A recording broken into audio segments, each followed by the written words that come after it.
Look, Detective, what are you doing? Well, you said they've all been programmed with the 3 laws, so that means we have 1,000 robots that will not try to protect themselves if it violates a direct order from a human. And I'm betting one who will. Put your gun down. Why do you give them faces? I guess if you didn't, we wouldn't trust them. These things are just lights and clockwork. Are you crazy? Gotcha.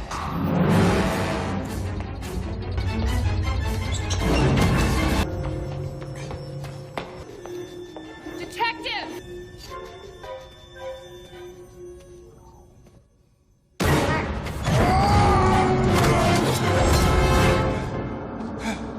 What am I? Can I help you, sir?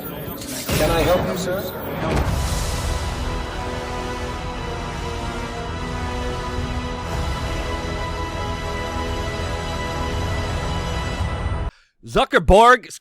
Mark Zuckerberg looked a lot more real in that video than he does in real life, in my opinion. Welcome back, beautiful and amazing human beings. This is Luke Radowski here of WeAreChange.org. As of course, there's a lot of breaking news happening at Twitter right now, with a major turning of events that might not see Twitter purchased by Elon Musk. Lots of internal drama. What's going on? We're going to be talking about that. Plus, along, of course, with the start of Davos and the World Economic Forum, where corrupted businessmen, communists, and all sorts of nasty, mischievous swindlers go to meet in order to talk about how they want to control your lives. What's going on with Davos? They're hiding aliens from us? Yes, we're going to be talking about that, plus a lot more, all on this independent media organization. But before we do, the clip that we played in the beginning of this broadcast was masterfully put together by Lofty Pixels. We, of course, are going to be linking to the full video and this user's channel down in our description below, as of course I am flabbergasted at this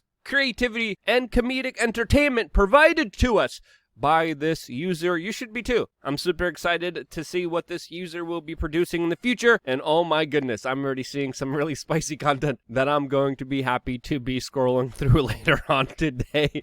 The channel is linked down in the description below, and truly they did a great job with this introduction video, as I think they perfectly represented the drama unfolding right now at Twitter, not just with the bots, but with the latest Project Veritas undercover video with a Twitter engineer coming out and saying that the platform does censor people on the right and not on the left, detailing specifically how Twitter has operated in an extremely left-wing political field and has a very big bias against right-wingers and conservatives, as this Twitter engineer even said himself, quote, "Twitter does not believe in free speech," describing many of the people who work there as communists who hate Elon Musk, and, quote, did everything they could in order to revolt against Elon Musk purchasing Twitter. Now, there was a lot of revelations in this latest Project Veritas video. Of course, also a lot of confirmations of what previously a lot of people already knew, but now we have it from the horse's mouth, from someone working there that didn't know he was on camera, speaking frankly, highlighting some very serious issues for the company ahead,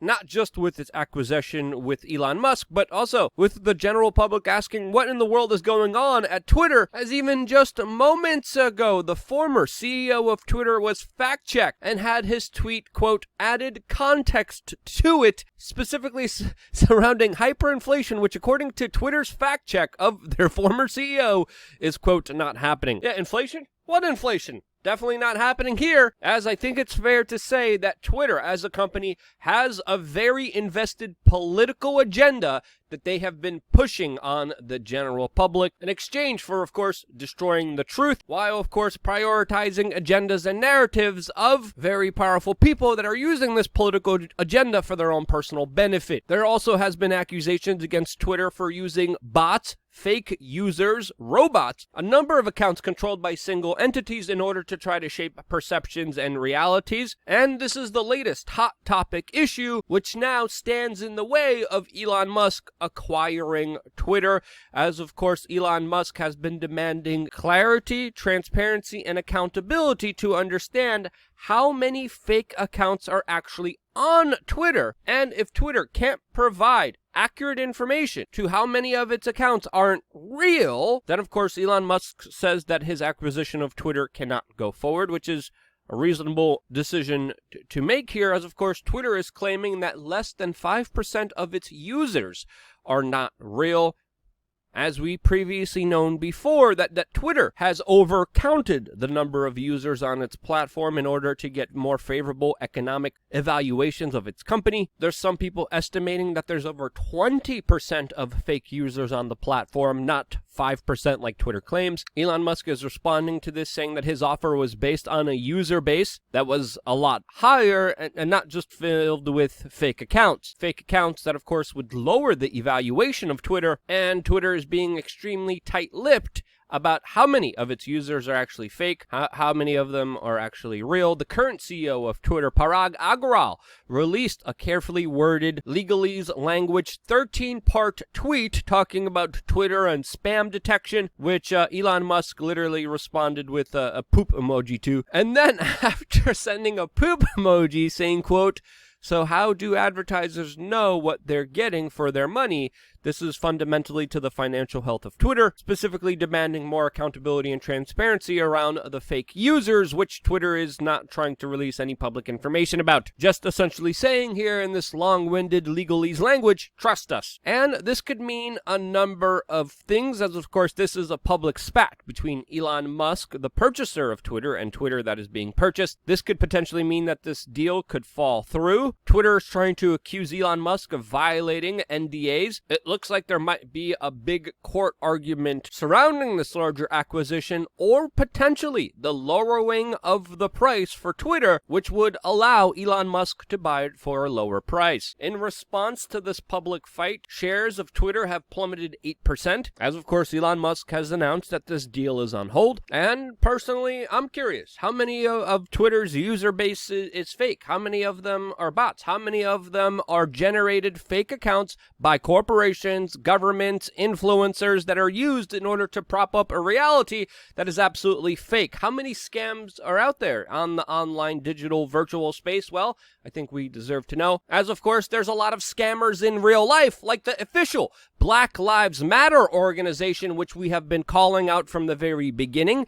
This is an organization promoted by the Biden administration, the corporate media, multinational institutions, big banks, intelligence agencies. Almost everyone under the sun was telling you, you need to support Black Lives Matter within the establishment, telling you to give up all of your money to donate to this very important cause, which we're finding out for a very long time now was used as a way for a few people to enrich themselves. As of course, the BLM organization has been very tight-lipped about where the money has been actually going to, as many organizations of the BLM umbrella have been specifically saying, hey, what the hell are you doing with the exorbitant amount of money that everyone threw at you within the last few months? And as we've been finding out, the BLM founder has been buying a lot of homes for herself. She spent $6 million on a Los Angeles mansion, which a lot of people point to being purchased in a corrupted way, as of course its valuation skyrocketed when someone who was handling the purchasing of that also got a huge fee for it. Where else did your money go to? Well, it went to the baby father of the BLM's organization, who was paid nearly $1 million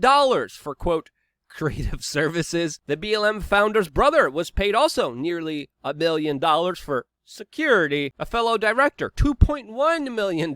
Chartered private jets for nearly $100,000. Millions on consulting services. And what did they do? Who did they actually help with all that money? Well, mainly themselves. And while more and more people are being thrown into poverty, these people are living their lavish lifestyles in multi-million-dollar mansions, in jets, all in the name of fighting inequality. See, we have to fight racism by buying caviar for ourselves and screwing everyone else over. And of course, the institutions, the corporate media, the Biden administration, the intelligence agencies, Goldman Sachs, Walmart, and all these other, and the NBA, all these other institutions that promoted this larger organization and these larger umbrella of ideas are, of course, not calling for any transparency or an accountability here from what I've seen, which they should be. If you truly do care about Black lives, you would care about the people scamming actual Black lives. But since, of course, that's counter the narrative and agenda, you're not going to be hearing any kind of criticism of it other than some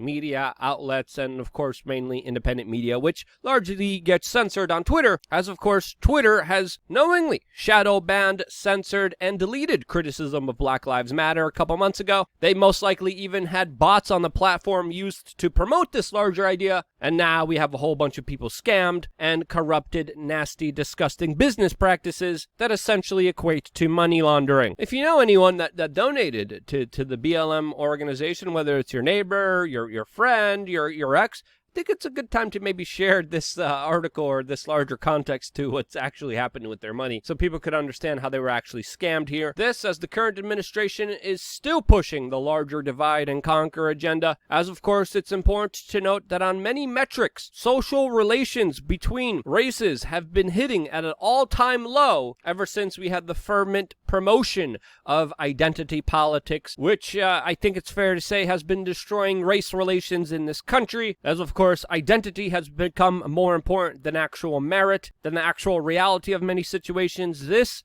as the current press secretary of this Biden administration debuted by literally talking about her identity and preference for what she does in bed as something that people should of course, be celebrating. This, as she explained, that the President of the United States will be visiting Buffalo, while, of course, he didn't visit Waukesha, as she officially explained by saying that Biden goes to many places. That was her explanation to, of course, the clear hypocrisy that was brought up to her by a fellow reporter that asked her this specific question, providing yet another nonsensical media spin, which, by the way, there's a big one brewing, especially with the sickness that has been going around for the past 2 years, which we're going to be exclusively talking about on LukeUncensored.com, our own quasi-secret private society, which you could join for just 50 cents a day, as we're going to be doing an exclusive video later on just for members about the larger problems that specifically have been happening in China that are on its way here to the United States. Lots of craziness happening in China, lots of politicians trying to bring that craziness here to the United States. What's going on?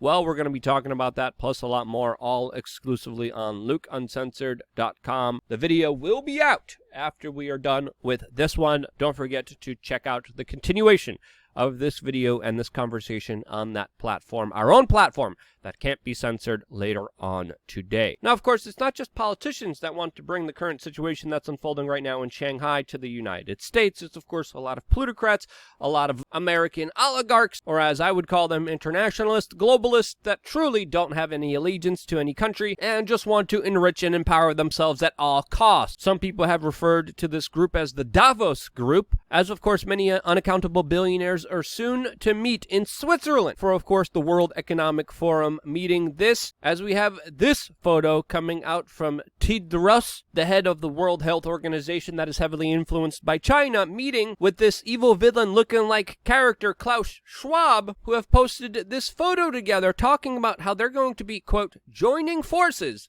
to accelerate their progress in health and development. Do you see the open-ended language, the kind of generalization, the kind of dumbassification, the simplification of language? Whenever you see that and you see very powerful, corrupted individuals using those words, it translates to them screwing you over and benefiting themselves. That's essentially what's happening here. That's why they're acting very vague. And essentially what these two individuals have been doing is pushing the UN 2030 agenda, have been pushing concepts known to them that they've put forward, like the Build Back Better Great Reset agenda, essentially a globalist agenda which limits your ability to live your life and, of course, allows them to have more power and control over your life. Forbes has issued that this meeting is going to be history at a turning point, which is going to be, quote, beyond the sickness and towards a shared future at Davos, essentially highlighting how a lot of the billionaires and corrupted individuals going to this meeting will be using the destruction, the self-inflicted economic damage caused by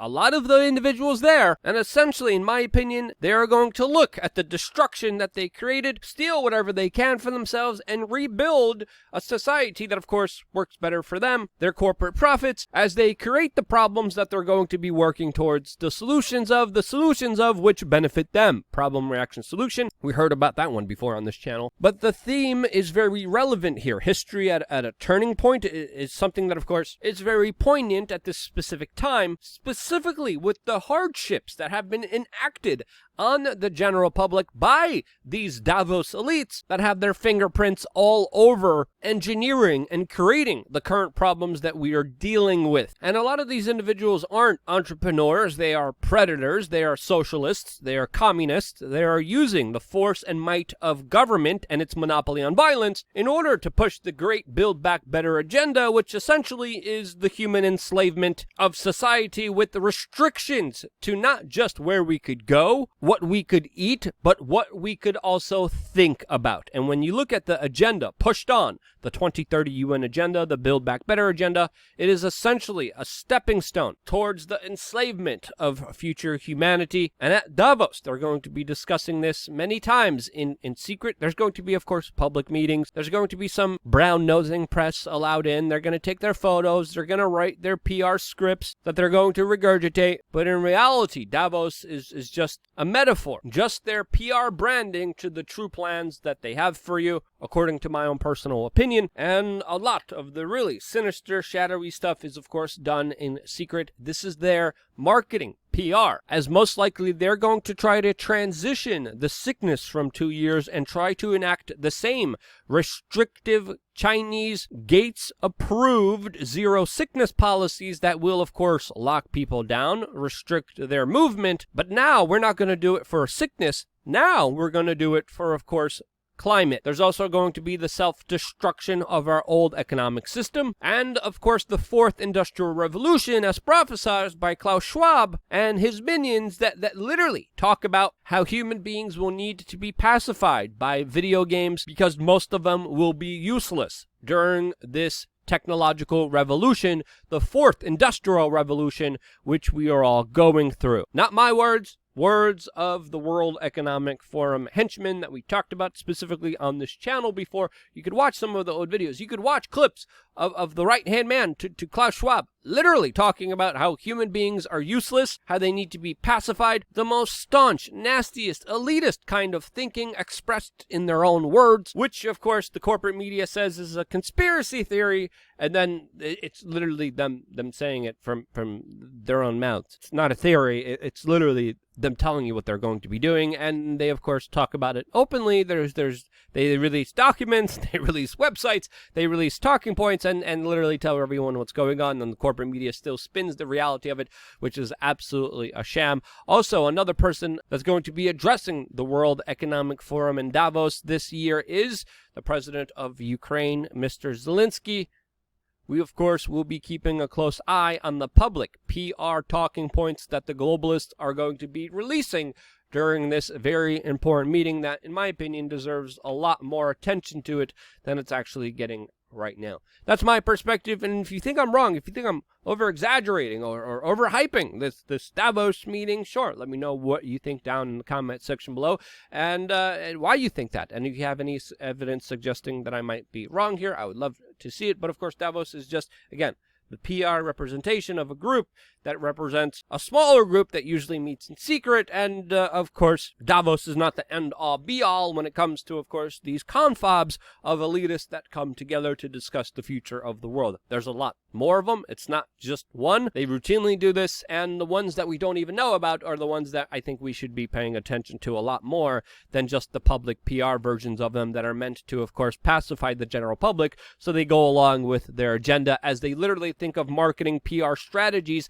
working on psychological tricks and subliminal mind control, subliminal subconscious mind control in order to further their agenda, their profits, and their power. That's my perspective. If you thought there was some merit into what I highlighted today, share this video with your friends and family members, random people. Someone messaged you, someone spammed you, you spammed them back with this video. They have all the robots. They have all the fake users' accounts spamming all of their stuff. You could at least answer back with just this video. Maybe a robot's going to see it. Maybe a fake individual is going to see it. Maybe a real person's going to see it. It's still worth sharing this video. And because you do, this is one of the few reasons that I am still here. Watch this video with one of the World Economic Forum people coming out and talking about his plans himself, which you could watch right now by clicking the link right here above Atlas's head. I love you guys. Stay tuned for a lot more here on wearechange.org.